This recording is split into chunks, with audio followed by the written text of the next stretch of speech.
और इस ये चलो ये हस्तिनापुर में दबाया तो था वही राज कर सकता है जो शिव का परम उपासक हो, जिसने शंकर की विरल भक्ति को अपने जीवन में उतारा।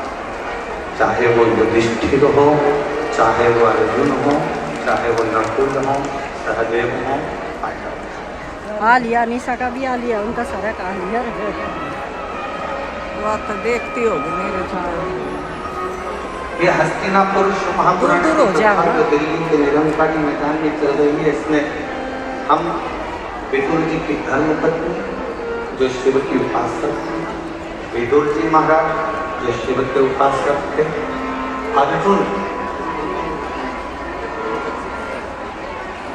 जो शिव के उपासक,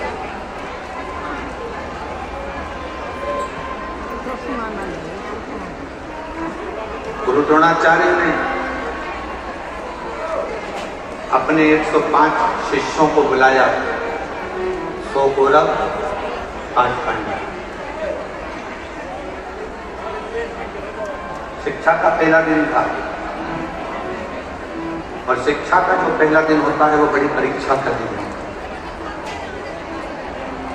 कथा का जो पहला दिन होता है बड़ी परीक्षा का दिन है। बहुत सारे विघ्न आते हैं, बहुत सारी तकलीफें आती हैं, बहुत सारी समस्या आती है।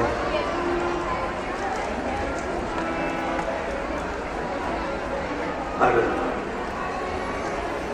हमने एक चीज देखी है दिल्ली प्रशासन की, जो अभी आप लोग आते आते देख रहे थे, कि यहाँ के कलेक्टर महोदय हों, यहाँ के कमिश्नर महोदय हों, यहाँ के आईजी डीआईजी हों, यहाँ के टीआई हों, यहाँ के एसपी हों, एसएसपी हों, यहाँ का एक एक प्रशासनिक बल, हमने देखा कि पूरे कथा के पंडाल पे ही नहीं, पूरी रोड पर भी व्यवस्था में लगा।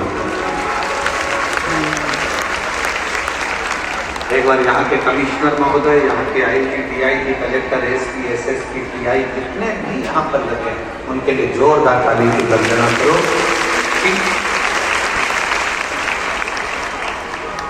हम सही कहें तो हम जब यहाँ आए तो हमने तो सोचा था कि 2 दिन के बाद शिव भक्त ज़्यादा संख्या में आएंगे, परंतु आज की नज़ारा देखकर तो ऐसा लगता है कि कल तेरा क्या होगा काल क्या।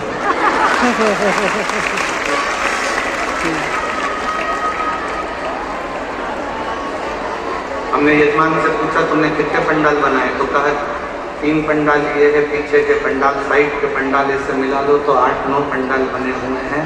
फिर हमने आते आते पूछा पंडालों में जगह कितनी खाली है, तो एक पाँव रखने की जगह नहीं है, सारे पंडाल बाबा से भरे पड़े। और इसको कौन संभाले, कौन? एक बार फिर प्रशासन के लिए जोरदार ताली बजाओ। संभालने वाली ये प्रशासन व्यवस्था, यहाँ के कमिश्नर महोदय हो, कलेक्टर महोदय हो, एसपी हो, एसएसपी हो, आईजी हो, डीआईजी हो, एसडीएम हो, यहाँ का पूरा पुलिस बल, ट्रैफिक पुलिस हो, चाहे अन्य बल हो, यहाँ की चिकित्सा विभाग सब संभालना है।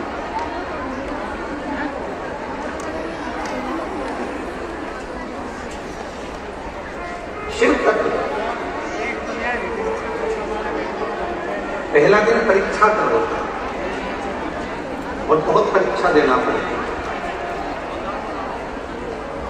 105 गुरु द्रोणाचार्य के शिष्य सामने आकर खड़े हो गए, बाल्यावस्था की, बैठ गए। खबर मिली कि इनको शस्त्र की शिक्षा दी।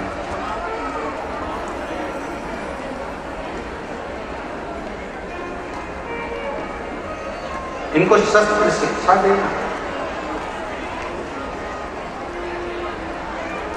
गुरु द्रोणाचार्य ने इसी हस्तिनापुर में बैठकर कहा,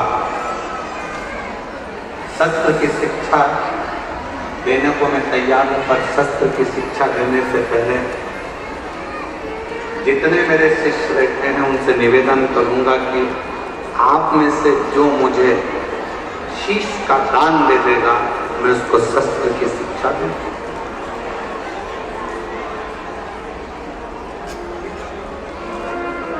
जितने कौरव बैठे थे वो सारे के सारे उठकर चले गए कि शस्त्र की शिक्षा नहीं चाहिए, अगर सिर ही कट जाएगा तो शस्त्र किस काम?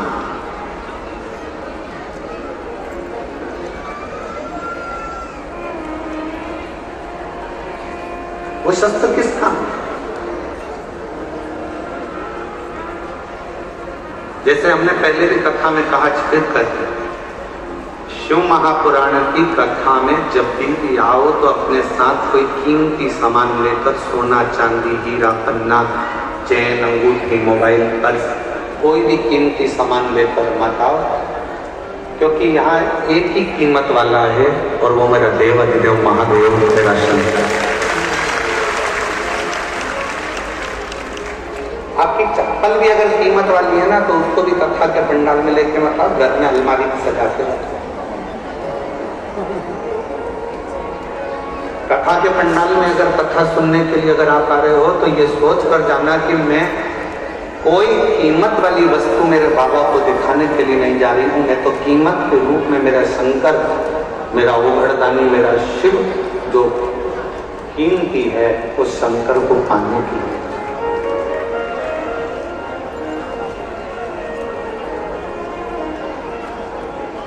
हम चेन पहने हैं, बार बार अपना ध्यान चेन पर जाएगा। हम अंगूठी पहने हैं तो अंगूठी पर जाएगा। हमारे कोई चप्पल रखी है तो चप्पल पर जाएगा। हमारी कोई सुंदर वस्तु है तो उस पर जाएगा। आपका ध्यान यहाँ नहीं जाना चाहिए, आपका ध्यान तो शिव है।